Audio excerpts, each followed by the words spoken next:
We start with the Fifth Amendment and its protection of your right to a grand jury.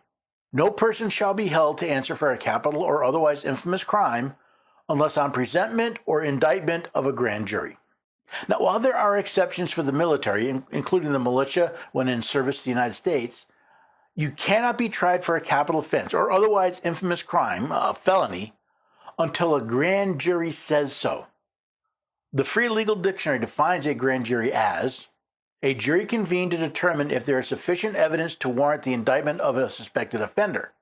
A federal grand jury consists of 16 and 23 persons and is required by the Fifth Amendment to the U.S. Constitution before a person can be indicted for a serious criminal offense under federal law. This definition focuses on a federal grand jury, most likely based on the legal fiction called the incorporation doctrine, made up by the Supreme Court in the 1833 case Barron v. Baltimore.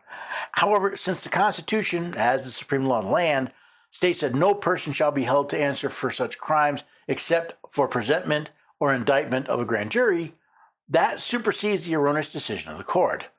Now, unlike a petit jury, a grand jury not only has more members, but a very different task. Their job is not to try the case, but to determine if there is sufficient evidence to indict the accused. Because of the task at hand, a grand jury is not an adversarial event. Only the prosecution is present and allowed to provide evidence. No counterpoint is given, and there's no access to any evidence other than what the prosecutor brings.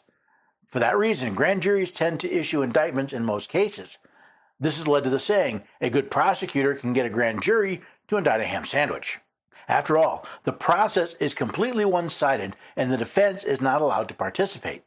Now, in this country, and contrary to what many talking heads imply, a person is considered innocent until proven guilty. While an indictment is a major decision, it is not, in any way, shape, or form, proof that someone is guilty. That's the role of the petit jury.